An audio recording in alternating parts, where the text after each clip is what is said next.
우리들은 뭐 말할 거 없지. 합하면은 모이보다 잘 되니까 열심히들 합해서 잘해봅시다. 바로 옆에선 여러 극우단체들의 맞불 집회가 열렸습니다. 이들은 소녀상 철거와 우리는 분명히 반대합니다. 저 소녀상을 철거해야 됩니다.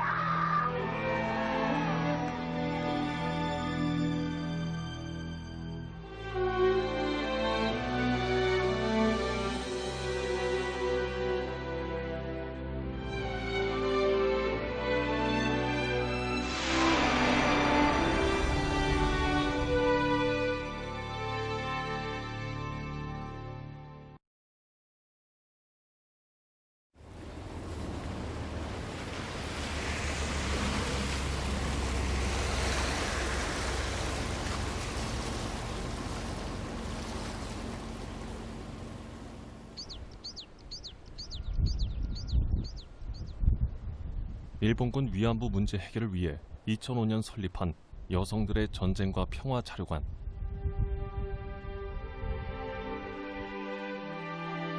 국적이 다른 할머니들의 사진이 가장 먼저 방문자를 맞습니다. 2차 세계대전 당시 일본군 위안부 피해자들입니다.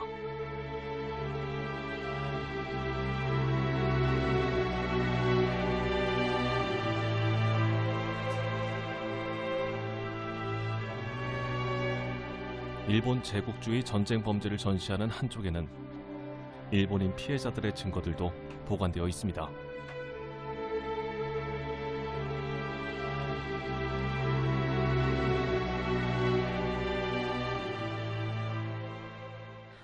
私たちの女性この間の日本人慰安婦の沈黙という、特別展を昨年やった時の、調べた中では、ほとんど、お亡くなりになっていますけれども、人数でいうと10人には満たない。 사진 속에서 환하게 웃고 있는 시로타 스즈코. 제국주의 침략 전쟁의 가해 국민이자 피해자인 시로타의 삶은 무엇을 의미하는 것일까?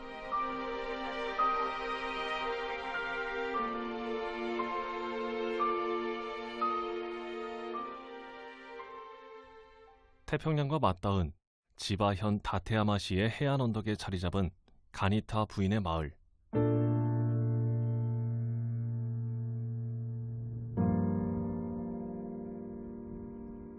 가니타夫人の村は1965年の4月1日に始まりました。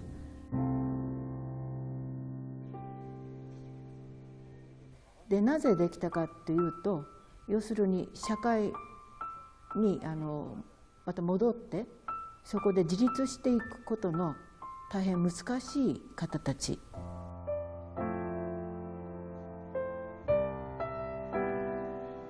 その方たちがもっと長時間にわたって、広いところで安心して生活できる場所が必要ではないでしょうかと。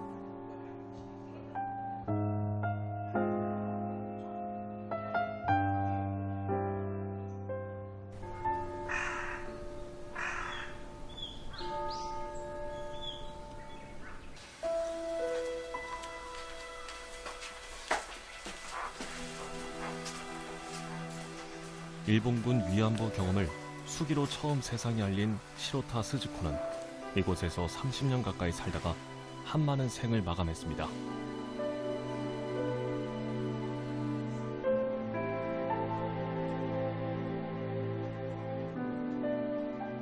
(1984년) 시로타는 이곳을 설립한 후카스 목사에게 아픈 기억을 고백하며 남양군도에서 희생된 조선인 위안부들의 넋을 달래는 진원비를 세워줄 것을 부탁했습니다.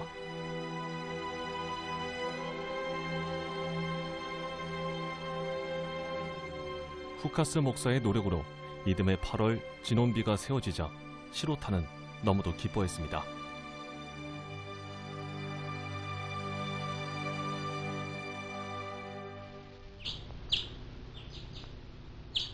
やっと来た来た。あー、気持ちがいい。ね、ちょうどこの山並みがね、パラオの島によく似てんのよ。ほんと、山並みがよく似てるの。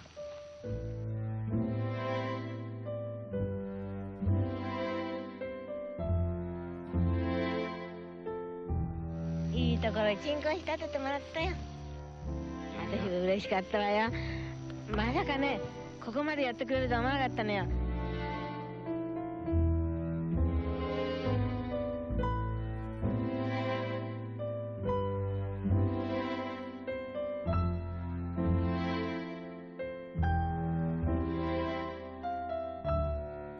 시로타 스즈코는 아버지가 진 노름빚 때문에 17살 때인 1938년 게이샤 집에 팔려간 뒤 대만의 유곽을 전전했습니다.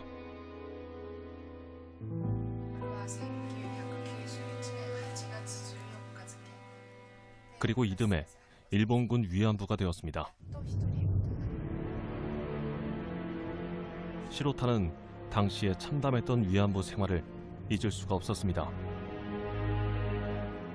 전쟁 막바지 미군에게 쫓겨 도망가던 일본군에게 흑살된 조선 위안부들은 평생 머릿속을 떠나지 않았습니다.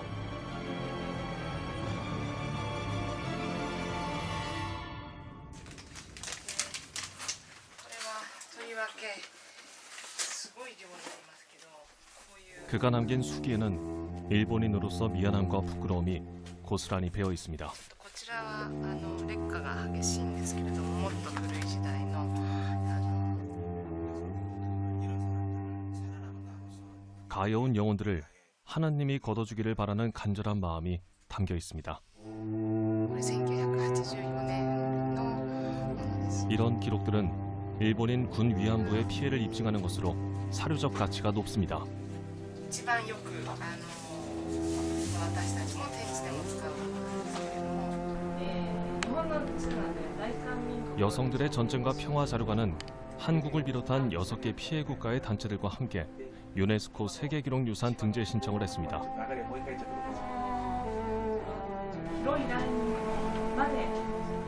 일본인 위안부는 그 수가 얼마나 되었을까?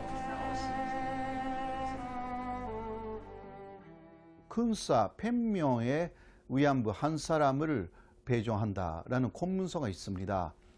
그렇게 되면 그대로 그것을 적용할 때 단순하게 10만 명 정도가 된다.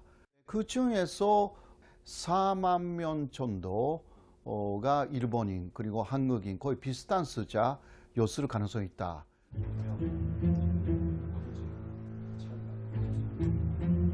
하지만 일본군 위안부였다고 피해를 주장한 일본인은 매우 적었습니다.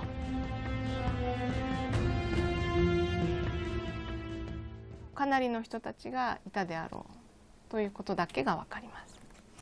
でも今その日本政府が慰安婦は売春婦だったとか強制連行ではなかったとか政府の閣僚からも出るような国で女性がその私も慰安婦だったと日本国内で名乗り出られるかといった時にそれはとっても大変な勇気がいると思います。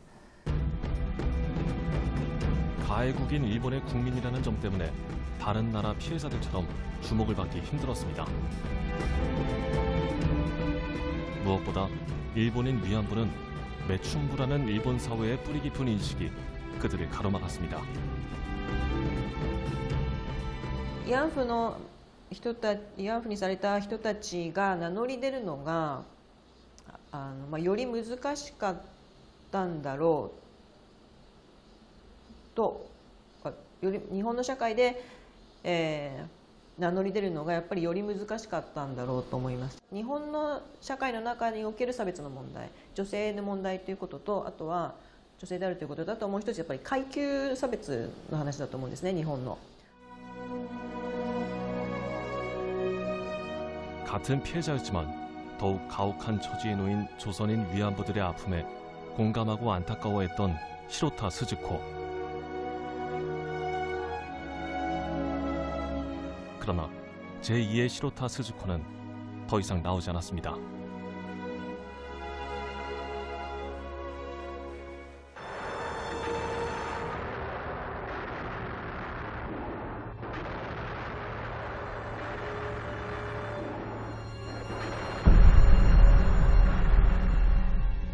일본군 위안부 제도는 중일 전쟁이 일어난 1937년 이후부터 본격적으로 시행됐습니다. 그 이전에도 성병 예방과 사기 진작을 이유로 일부 부대가 군 위안소를 만들었습니다. 그러나 전쟁이 확대되면서 위안부 수요가 급증했고 공급은 따라갈 수 없었습니다.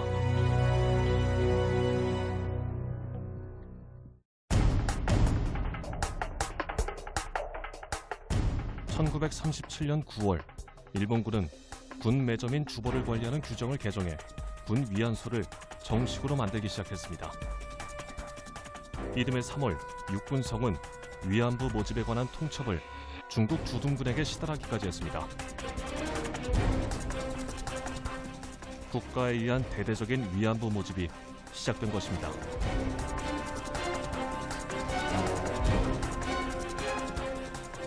처음에는 모집 대상자 중에는 일본인이 많았습니다.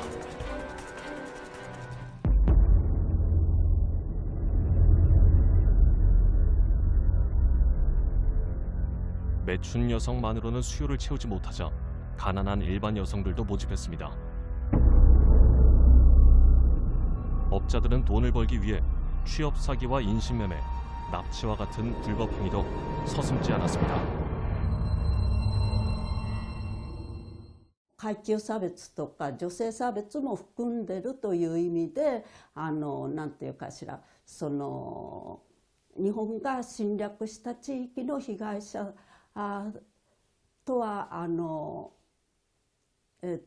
被害の内容がどうであったかということを言うのはとても難しいことなんですけれども日本人の慰安婦も日本軍および日本政府の犠牲になっているというふうに私は捉えております。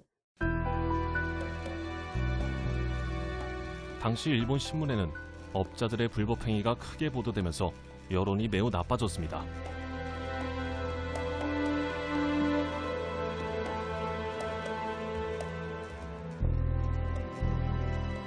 결국 1938년 2월 내무성은 국제법 기준에 맞춰 21세 이상 매춘 경험이 있는 여성으로 대상자를 제한했습니다.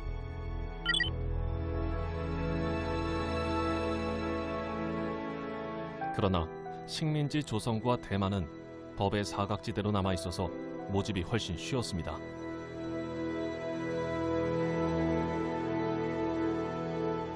특히 조선에서 전시동원 체제가 이루어진 이후부터 조선인 위안부 수가 크게 늘어났습니다.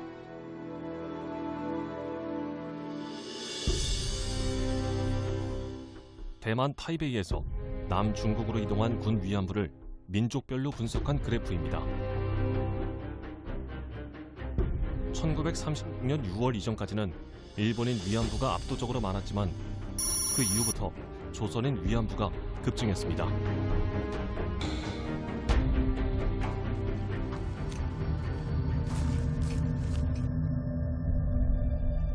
네 이름이 뭐고?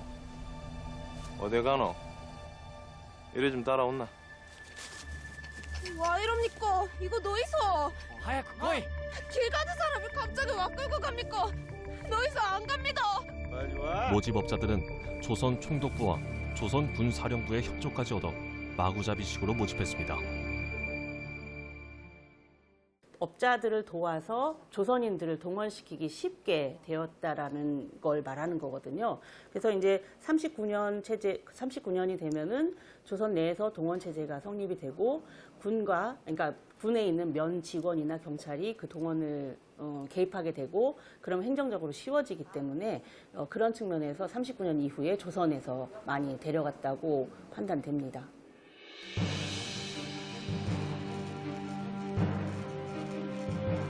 일본군 위안부 중 조선인이 차지하는 비중이 인구 규모와 비교해 유독 컸던 이유가 일본의 전시동원 정책 때문임을 알 수 있습니다.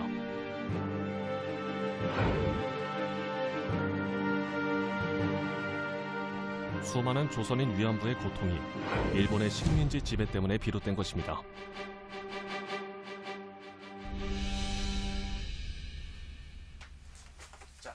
예, 좀.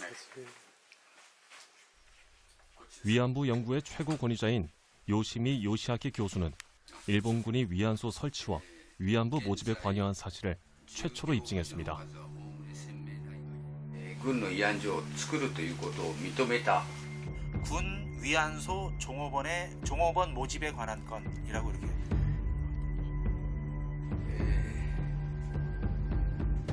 육군성 병무국 병무과가 주연한 군 위안소 종업부 등 모집에 관한 건과 같은 공문서들을 1991년 발견한 것입니다. 이런 연구 성과는 일본군이 위안부 문제에 책임이 없다는 일본 정부의 태도를 바꾸는데 큰 역할을 했습니다.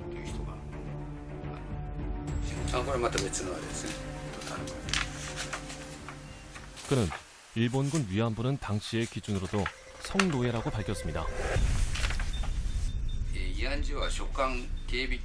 그 근거로 1926년 국제연맹이 채택한 노예제 금지 조약을 들고 있습니다. 이 조약에는 다른 사람의 소유권 행사에 따라 일부 또는 전부의 지배를 받는 지위나 상황을 노예제로 규정하고 있습니다.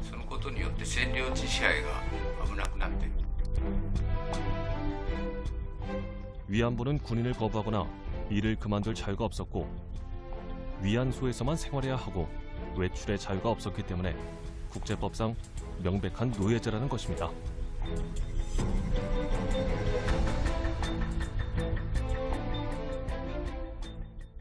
定期的に強制的に性病検査をさせられるわけですね。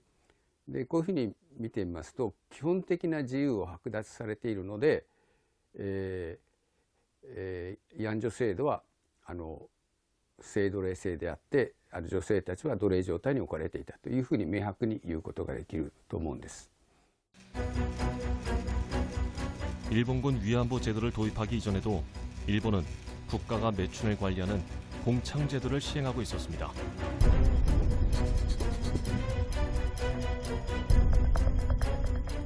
공창 제도는 노예제 금지 조약을 위반했다는 이유로 국제사회로부터 큰 비난을 받았습니다.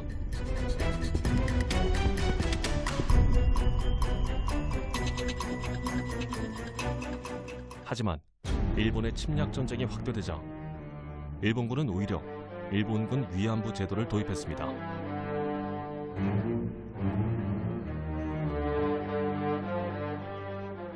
やっぱり日本が重大な過ちを犯したということを正面から認めるということを避けたいというそういうことだと思うんですよね。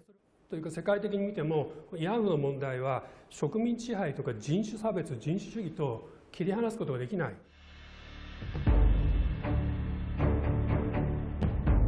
공창제보다 훨씬 가혹한 상황에서 위안부들의 인권은 무참히 유린됐습니다.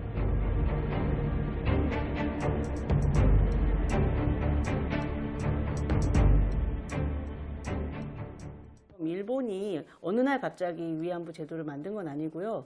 일본 스스로가 공창 그리고 식민지 공창제가 있었고요. 그런 것들을 좀 더 이제 전시 체제에 맞게 만들어 놓은 게 이제 사실상 일본군 위안부 제도라고 보면 이해할 수 있을 것 같아요.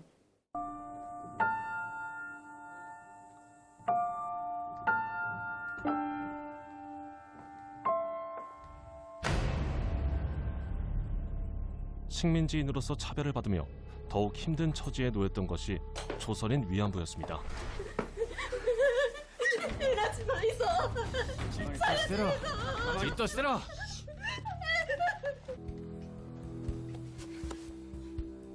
그들이 사망했을 때는 사후 처리에 대한 어떤 규정도 없어서 그대로 방치되었습니다. 참전 용사들은 조선인 위안부들이 인간이 아닌 물건 취급을 받았다고 증언했습니다.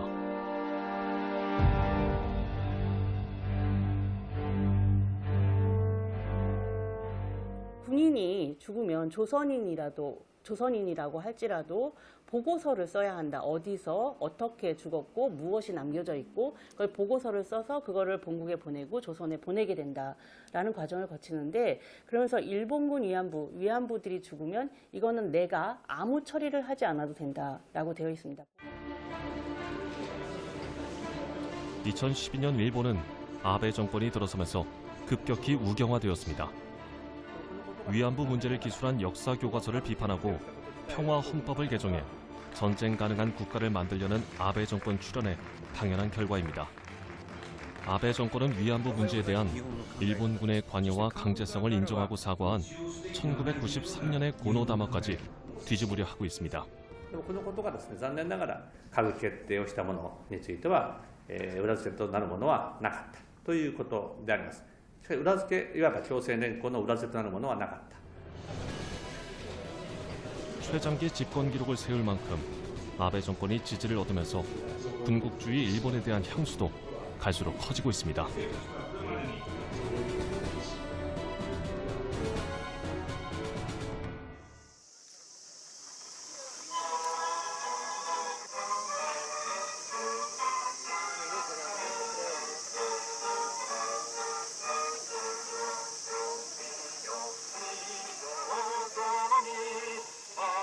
일본 제국주의 군가가 울려 퍼지고 일본 군복 차림을 한 우익들의 행진이 이어지고 있습니다.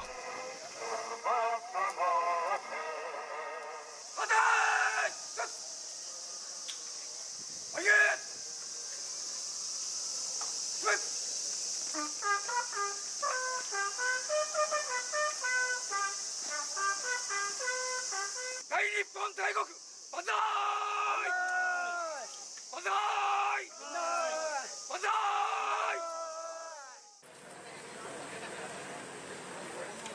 A급 전범들이 합사된 야스쿠니 신사를 찾아 참배하는 사람들도 매년 많아지고 있습니다. 참배객들은 평범한 일본 시민들로 매우 진지하고 엄숙한 모습입니다. 우경화 물결을 타고 있는 일본 사회의 한 단면을 엿볼 수 있습니다. このおばあさん、ヤンゴー陽光町です。それをこう日本軍の嫌なと嘘をつく。これは絶対ダメです。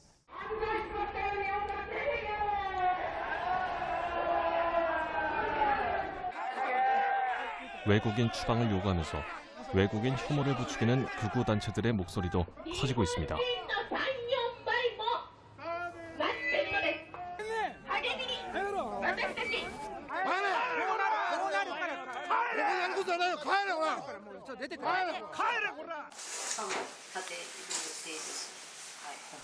혐한 주장을 일삼는 제트교의 초대 회장이었던 사쿠라이 마코토 씨는 2016년 극우 정당인 일본 제일당을 창당해 의회 진출까지 노리고 있습니다. 일본 제일주의를 내걸고 평화 헌법 개정을 통해 군국주의 일본을 꿈꾸고 있습니다. 특히 일본군 위안부는 매춘부일 뿐이라면서 적대감까지 드러냈습니다. でその時に宮沢喜一は韓国側がですね一度頭を下げたらもう我々はこの問題で日本を責めたりしないというこのふざけた約束を信じて頭を下げてそこから30年日本は延々韓国に罵られているという現状ですよね。 Hi, folks. All right.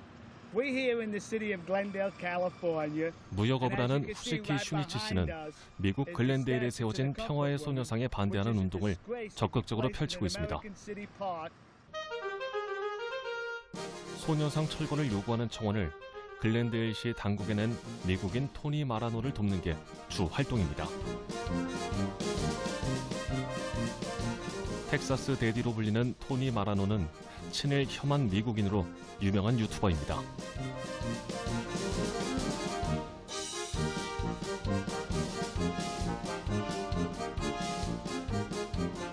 후지키 씨는 일본군 위안부 문제는 일본군과 정부의 잘못이 아니라고 주장합니다. それを作ったのは全部日本人なんですよ。韓国人じゃないんですよ。みんな日本人が悪いんですよ。日本の中にいる反日の人間が、そして韓国人はそれを見て、あ、そんなことがあったのか、じゃあこれお金になるなと。でおばあさんたちは年金もちゃんともらえないから、これは日本からお金取れるじゃないかと、こういうシステムになっているので、私はそれは良くないというふうに思って今までこれ活動してるんですね。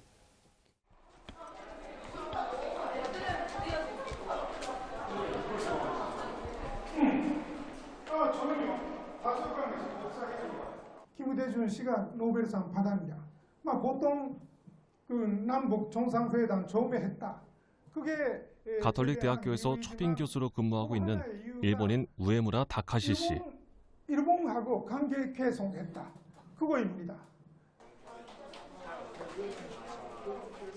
언론학 수업 때마다 활기찬 강의로 인기가 있는 그는 아사히 신문 기자 출신입니다. 기자로 있던 1991년 8월 김학순 할머니의 피해 증언을 처음으로 세상에 알렸습니다. 사흘 뒤 김학순 할머니는 기자회견을 열었고 이 문제는 세계적인 이슈로 떠올랐습니다. 23년 전에 쓴 바로 이 기사 때문에 그는 일본 우익의 표적이 되었습니다.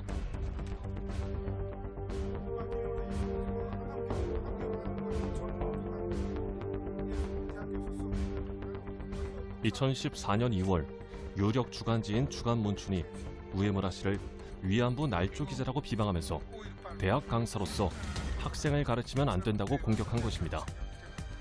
그를 뽑기로 한 대학교에는 고용하지 말라는 항의 전화와 팩스, 메일이 쇄도했습니다.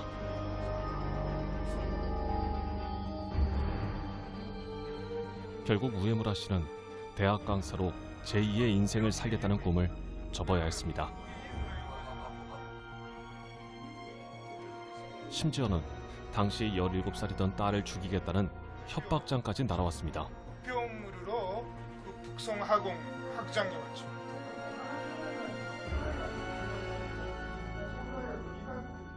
날조 기자라는 오명을 쓴 그는 명예의 회복을 위해 아사히 신문을 그만뒀습니다. 그리고 2015년 1월 주간 문춘과 극우 인사를 상대로 명예훼손 소송을 시작했습니다.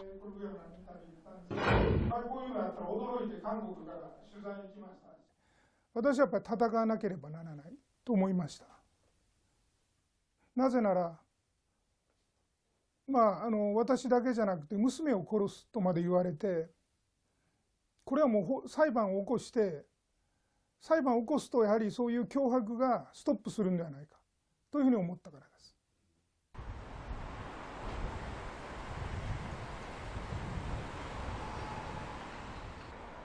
우에무라 소송은 일본의 민주주의와 평화, 인권을 지키는 상징적인 소송이 되었습니다.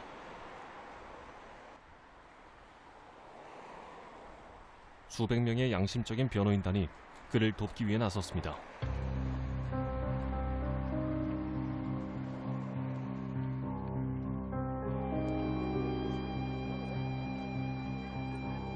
그러나 2020년 3월 재판부는 명예훼손은 맞지만 표현의 자유라서 죄는 안 된다는 판결을 내렸습니다.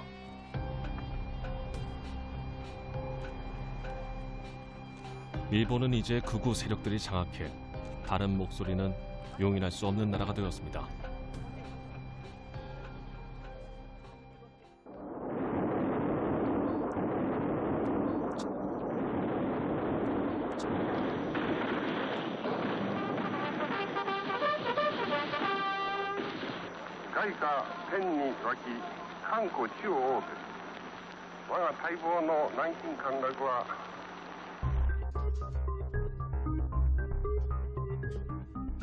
(2차) 세계대전 때 해군판 가미카제인 진양 특별공격대의 하사관이었던 올해 98살인 이와이 타다쿠마 명예교수.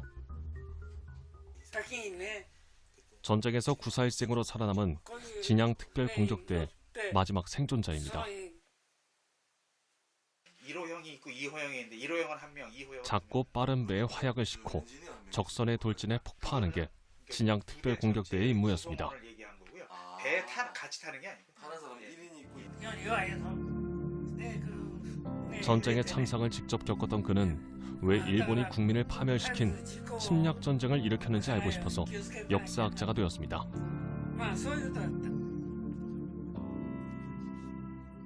日本の国家っていうのはね、まだ軍国主義侵略主義の道を歩むか、それともいろんな国と調和して生きていくかというね、その選択肢はまだあったんだけど一度大陸にね、足を踏み入れたらね、そうはいきませんわね。選択肢はもう狭まる。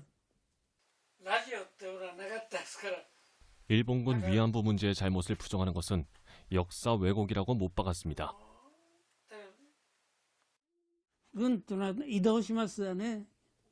いろんなところに駐屯する。そういう時にね、それに密接に、密着してね、行動してるんですよ。慰安婦の経営者がね。そしてそこに慰安婦を連れて行って慰安所を開設する。その過程については、ちゃんと証拠権はあるんですよ。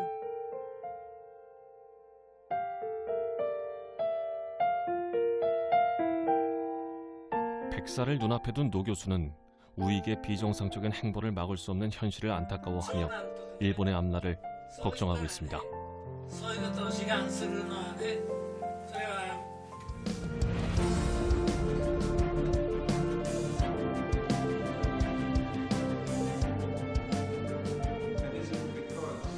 2019년 7월 일본군 위안부 운동의 중심인 서울에서 의미 있는 국제 행사가 열렸습니다.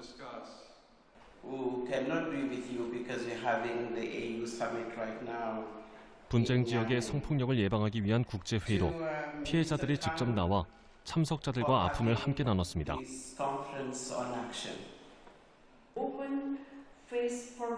여기서도 일본군 위안부 피해자 문제는 빠질 수 없는 주제입니다.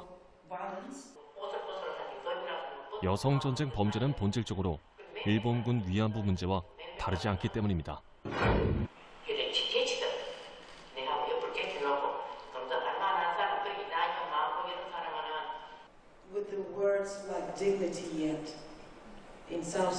국제사회에서 일본군 위안부 문제는 일본의 전쟁 범죄로 이미 결론이 났습니다.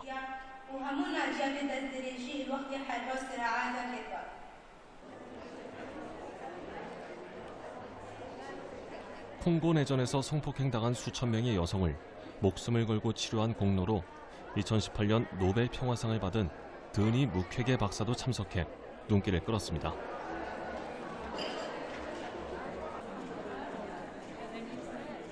취재진은 일본군 위안부 문제에 책임을 지지 않는 일본 정부를 어떻게 생각하는지 물었습니다. When soldiers are condemned in solidarity with the government still denying what happened. So it's really a big question, and I don't think that we can fix the question of sexual violence if you don't have cooperation of governments and to get also the cooperation of all the population to understand that when this harm happens to women, we need really to support them.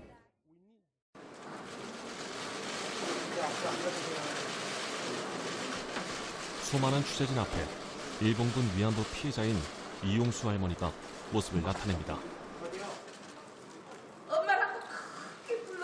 수요 시위가 문제 해결보다 증오만 가르친다면서 불참 선언을 한 지 18일 만입니다. 일본군의 만행과 위안부의 참상을 알리며 30년 가까이 함께했던 정신대 문제대책협의회의 후신인 정의기억연대를 배신자로 몰아세웠습니다. 위안부 생명을 걸어놓고 끌려가는 이 위안부를 왜 죽어가? 정신대 할매캉 합해가지고 쭉 이용해 나왔습니다. 정의기억연대 등이 피해자 구제보다 자신들의 영향력을 키우는데 더 관심이 많다고 비판한 것입니다. 이 할머니는 위안부 지원단체 중심으로 이뤄지고 있는 위안부 운동 방식도 비판했습니다. 아무도 이것처럼 전대에 있는 할머니만 피해자입니다. 나누집에 있는 할머니만 피해자입니다. 도대체 이거부터 하면 틀렸습니다. 전국의 할머니들로 도와라고 했는데 전혀 그게 아니고 거기 있는 할머니 마 도왔지. 그렇지만 93년도부터 정의기억연대는 일본 우익과 역사 수정주의자들의 공격을 가장 많이 받은 이용수 할머니의 비판이라 더욱 마음이 아프다면서 사과했습니다. 이 사람은 자기 마음대로. 정대협의 30년은 피해자 할머니들과 국민 여러분, 세계 시민이 함께 하셨기에 가능했습니다. 믿고 맡겨주신 국민들께 깊은 상처와 심려를 끼친 점 진심으로 사죄드립니다.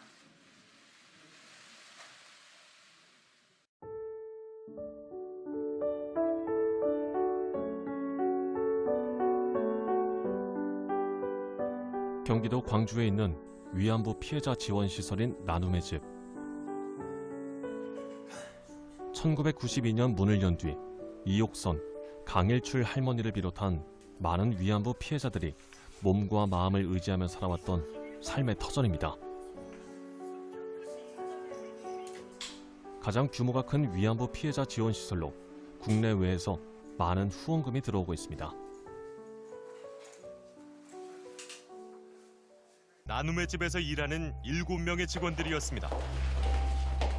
그런데 2020년 5월 초 이렇게 니네들이 하면 할머니가만 피해본다. 이런 나눔의 집의 직원들이 충격적인 내용을 폭로했습니다. 국민들이 기만당하고 있다는 걸 저희가 알면서 나눔의 집이 후원금을 횡령하고 할머니를 학대까지 했다는 것입니다.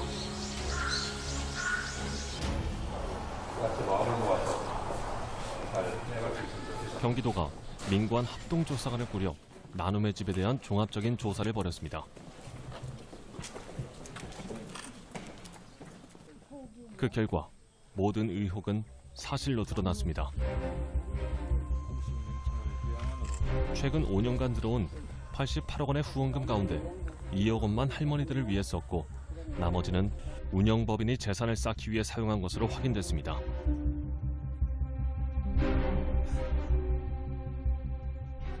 나눔의 집 법인이나 시설은 기부금품법에 의한 모집 등록을 하지 않았고 국세청 홈페이지에 공익법인 결사서 등의 공시도 하지 않아 후원금의 액수와 사용 내역 등이 제대로 공개되지 않았습니다. 둘째, 후원금 대부분은 할머니들을 위해 쓰이지 않았습니다. 경기도는 나눔의 집 비리에 대해 행정조치를 하는 한편 경찰에 수사를 의뢰할 예정입니다.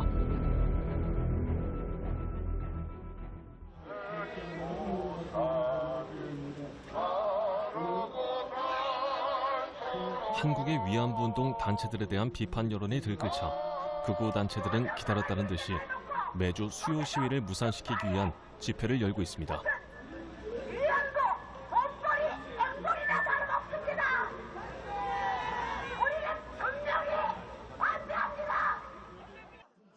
같은 시각 바로 옆에선 이들은 위안부 문제가 한일 관계를 악화시키는 주 원인이라면서 그동안 수요 시위를 반대하고 평화의 소녀상 철거를 주장해왔습니다. 자기 딸이 위안부로 가더라도 일본을 용서하겠다고 말해 국민적 공분을 산 극우 인사의 모습도 보입니다. 바로 옆에는 28년 동안 계속된 수요 시위가 어김없이 열리고 있습니다. 제대로 해명, 사과조차 하지 않고 있는 우리 정의연대와 함께해 주시는 시민 여러분들이 승리할 것입니다. 이 중대한 역사 전쟁에서 반드시 승리할 수 있도록 여러분 힘을 모아주십시오. 시민들로부터 진심으로 존경받는 매년 수백 명이 모였던 수요 시위였지만 지금은 참석 인원이 11명밖에 안 되는 초라한 모습입니다. 상처를 내지 말아주세요. 불과 몇 년 전만 해도 수요 시위에 반대하는 집회는 상상도 할 수 없었습니다. 도대체 그동안 무슨 일이 벌어진 것일까? 그 추악한 전쟁범죄를 고발해. 일제의 야만적인 만행인 정신대, 그 정신대 출신 한많은 여성이 오늘 46년 만에 국내에선 처음으로 당시 상황을 증언했습니다. 27년 전 오늘 일본군 위안부 1991년 김학순 할머니의 피해 증언이 나오자 일본군 위안부 문제는 세계적인 이슈로 떠올랐습니다. 정신대 문제대책협의회를 비롯한 지원단체들은 이때부터 위안부 할머니를 돕기 위한 운동을 대대적으로 펼쳤습니다. 우리 앞에 사죄하라! 우리 앞에 사죄하라! 1992년 서울 중학동 일본 대사관 1992년 1월 8일 수요 시위를 시작했고 28년 동안 한 번도 거르지 않았습니다. 26년 동안 빠짐없이 열렸습니다. 그럼 지금부터 제3회 기원옥 여성 이들의 이런 노력 덕분에 수요 시위는 전쟁 범죄에 저항하는 여성 운동의 상징이 되었습니다. 피해자들에게 공식 사죄하라.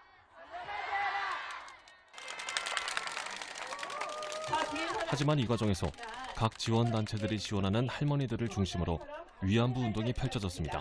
여러분 매주 수요일 여러분이 함께 해주실 때 할머니들의 미소가 더 밝고 화사해지리라고 생각합니다. 정의기억연대가 김복동 할머니 별세 1주기를 맞아 김복동 센터 건립운동을 펴는 게 대표적인 사례입니다.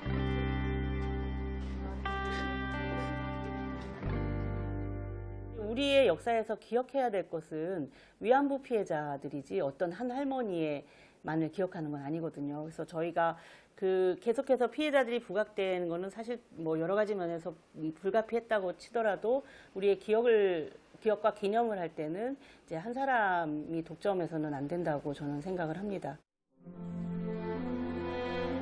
위안부 운동은 특정 단체나 특정인의 소유물이 아닙니다. 피해자가 운동가는 될 수 있어도 위인으로 영웅화하는 것은 바람직하지 않습니다.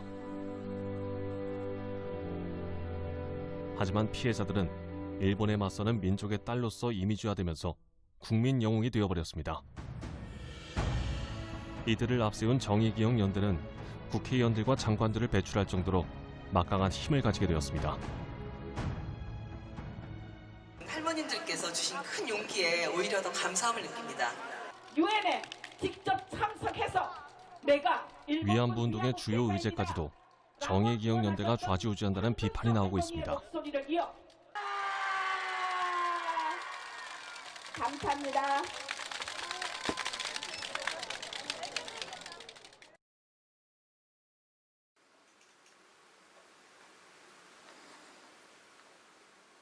일본군 위안부 문제 해결을 위한 제3의 길이 필요하다는 목소리도 나오고 있습니다.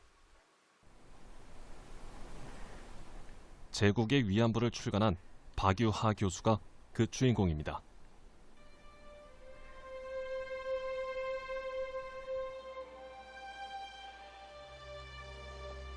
80년대 후반에 유학을 했는데 그 위안부 할머님들이 통역 아르바이트를 하게 된 것이 첫 만남이었습니다. 실은 위안부 문제를 식민지 지배의 문제로 생각해보자. 또 지금의 이 운동이 과연 제대로 가고 있는가. 정작 가 닿아야 할 사람들한테는 전혀 가닿지 않았다는 그런 어떤 안타까움이 있어서 제국의 위안부를 내게 되었습니다.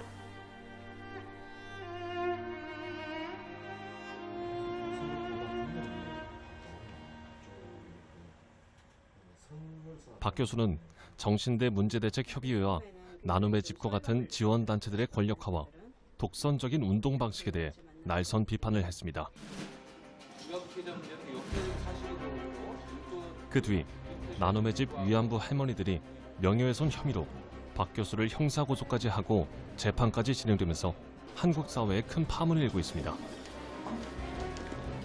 그는 위안부 운동이 피해자의 목소리를 배제하고 있다는 비판을 경청해야 한다고 말합니다.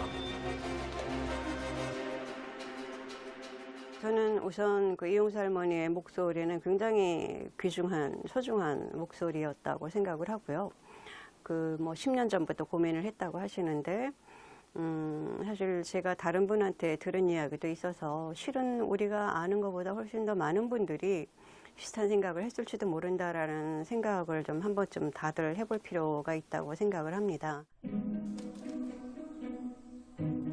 성노예인 위안부는 전쟁 범죄만이 아닌 일본 제국주의의 식민지 지배 때문에 생긴 피해자로 봐야 한다고 주장합니다. 위안부 피해자상은 우리가 원하는 저항의 이미지만 존재하지 않는다는 게 박 교수의 생각입니다.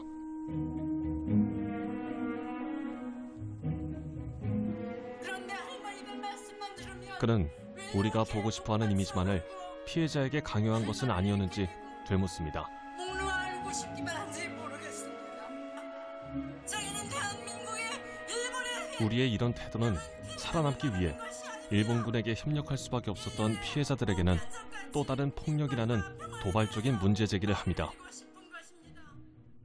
우리는 위안부 하면 굉장히 하나의 투명한 존재로만 생각을 해왔지만 실은 전혀 그렇지 않고 다 생각이 다를 수도 있고 그건 아까 말씀드렸던 것처럼 체험이 다르기 때문에 어쩌면 당연한 걸 수도 있고 그런 차이를 우리는 너무 오랫동안 보려 하지도 않았고 보지도 않았다. 우리 사회의 통념에 도전한 박유화 교수의 견해는 와다 하루키를 비롯한 일본의 상당수 진보 지식인들의 지지를 받으면서 큰 반향을 불러일으켰습니다.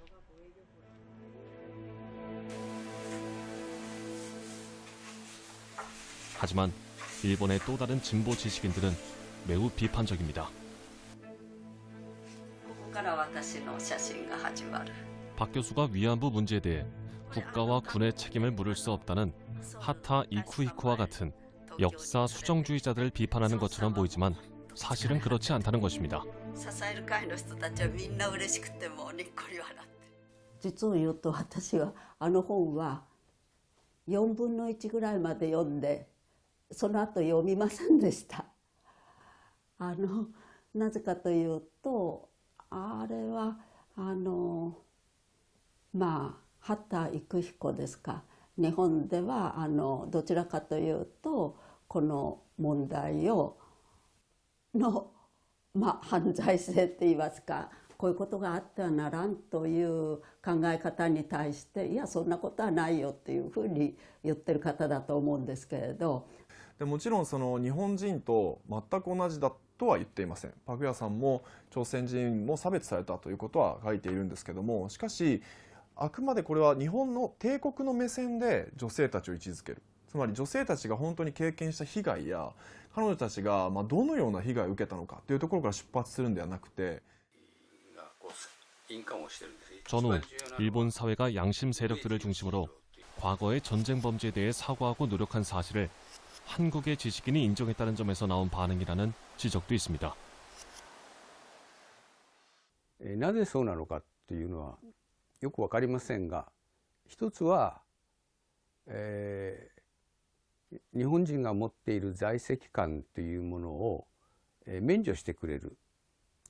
韓国人の女性がそうではありませんよと言って許してくれるというところになんというかほっと安心をしたというようなことが一つはあるのかなというふうに思いますね。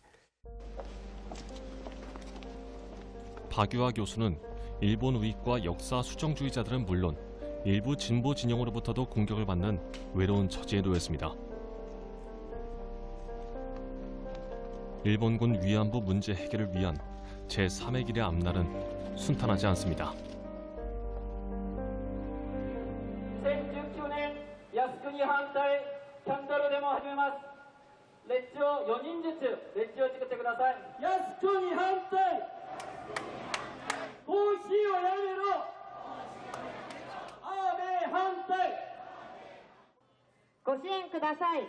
一緒にデモしましょう。 2019년 8월 10일 야스쿠니 신사 부근 거리에서 아베 정권을 비판하는 집회가 열리고 있습니다. 시위대는 일본군 위안부 문제를 포함한 과거의 잘못을 뉘우치고 평화와 헌법을 지키자고 목청을 높입니다.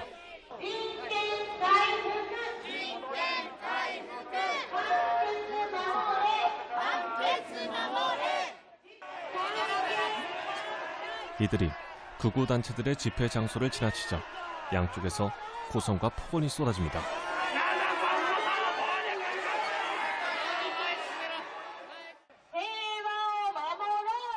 일본이 우경화됐다고는 하지만 아직 국민의 절반 이상은 평화 헌법 개정을 반대하고 있습니다.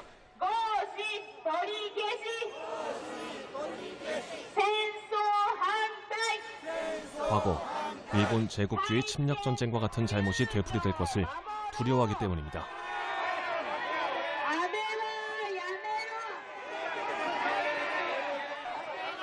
아베 정권이 의회를 장악해 개헌선을 확보하고도 헌법 개정을 추진하지 못하는 이유입니다.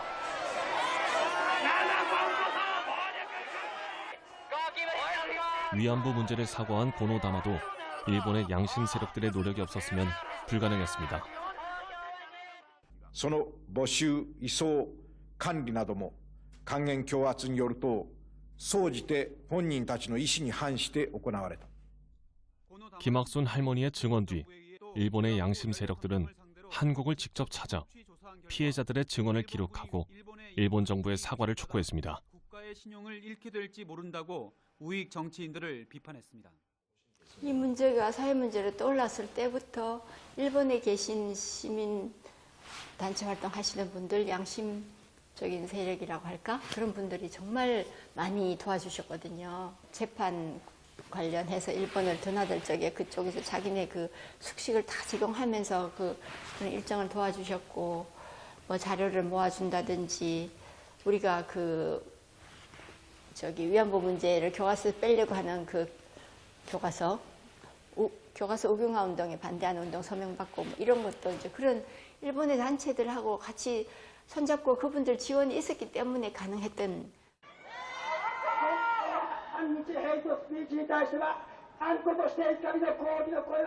일본의 양심 세력들은 위안부 운동이 군국주의를 꿈꾸는 우익의 도발에 제동을 거는 가장 강력한 수단임을 잘 알고 있습니다. 영광스러운 메이지헌법 시대로 돌아가자며 평화 헌법 개정을 주장하면서 수치스러운 위안부 문제를 인정할 수는 없기 때문입니다.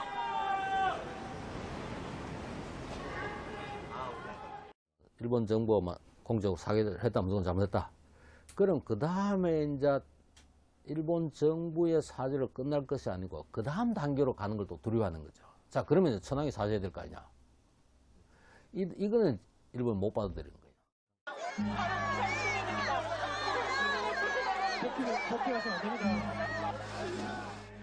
안타깝게도 위안부 운동은 길을 잃어버렸습니다.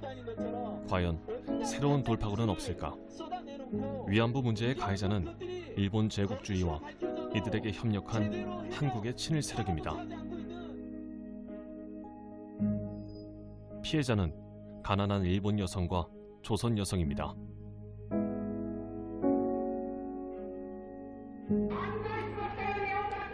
그런데도 한일 양국 국민들은 민족과 국가라는 프레임에 빠져 서로를 적대시하고 있습니다. 가해자 일본, 피해자 한국이라는 인식의 틀에서 벗어나 새로운 방향 전환이 필요한 때입니다.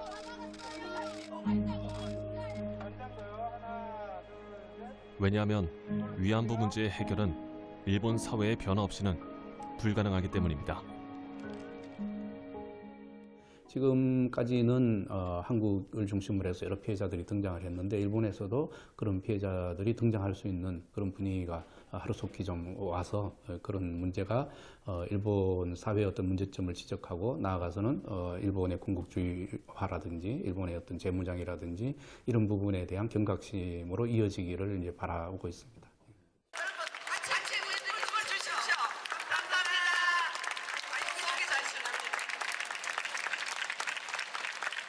군인방에 들어가지 않는다고 정기 고문이야 가진 칼로 가지고 몸을 버리고 그래서 죽어 있었습니다.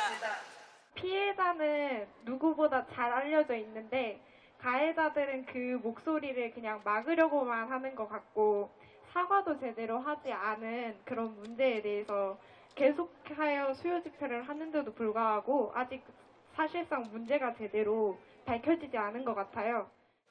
過去の過ちで犠牲になった方や同じ過ちを繰り返さないために謝り続けるべきところを日本側が勝手に終わりにしようとすることはおかしい話で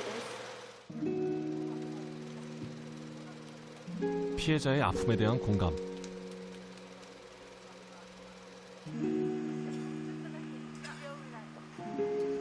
일본군 위안부 문제 해결의 시작입니다.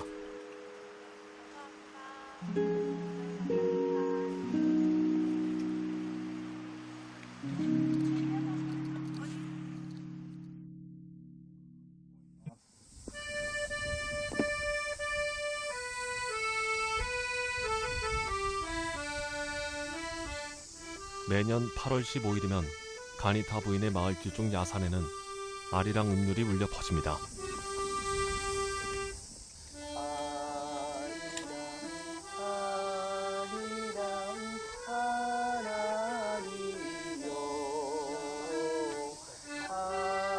억울하게 죽임을 당한 조선인 위안부의 원혼을 달래는 진혼제가 열리고 있습니다.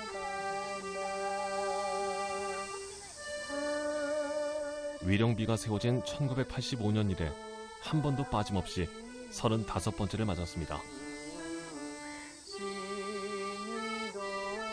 순백 같은 소녀들의 슬픔을 잊지 못하는 행렬은 한 걸음 한 걸음 나아갑니다.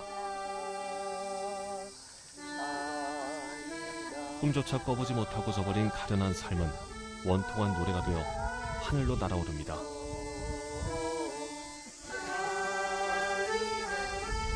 조선의 아픔은 일본의 아픔이 되고 그리고 세상 모든 이의 아픔이 됩니다.